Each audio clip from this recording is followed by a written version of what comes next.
So the big picture for this lesson is congruent and similar. So you're going to be determining whether shapes are congruent or similar, or neither. So here you can see several triangles on a graph, and let's look for congruent shapes first. Remember, congruent shapes have the same size and shape. So it looks like triangles A and C, those are the same size and shape. Also triangle F. So A, C, F are congruent.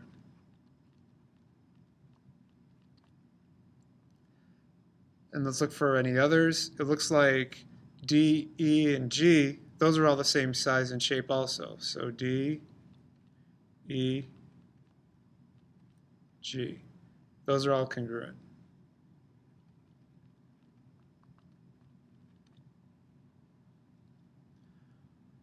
Now the question is, are there any similar shapes on here?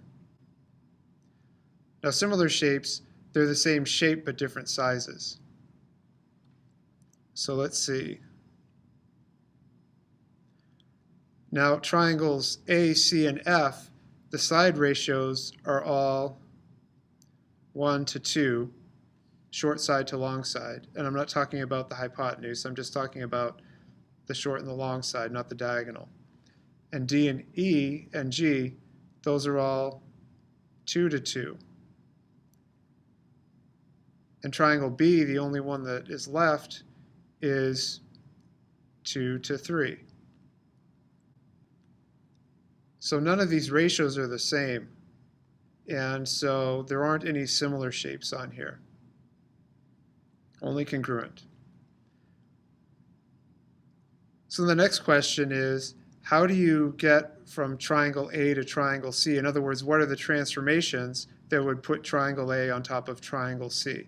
Well, in this case, it looks like it would be a rotation. Because if you rotate A 90 degrees around this point here, it would take you to point C. Now, how would we get from triangle A to triangle F?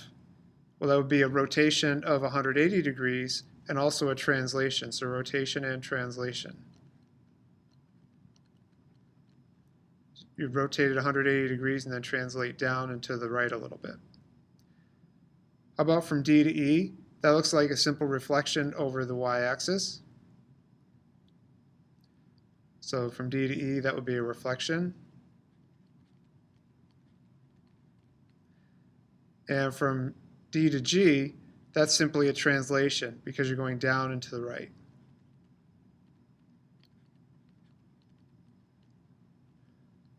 So that's the type of thinking you're going to be doing in this lesson, and that's the big picture.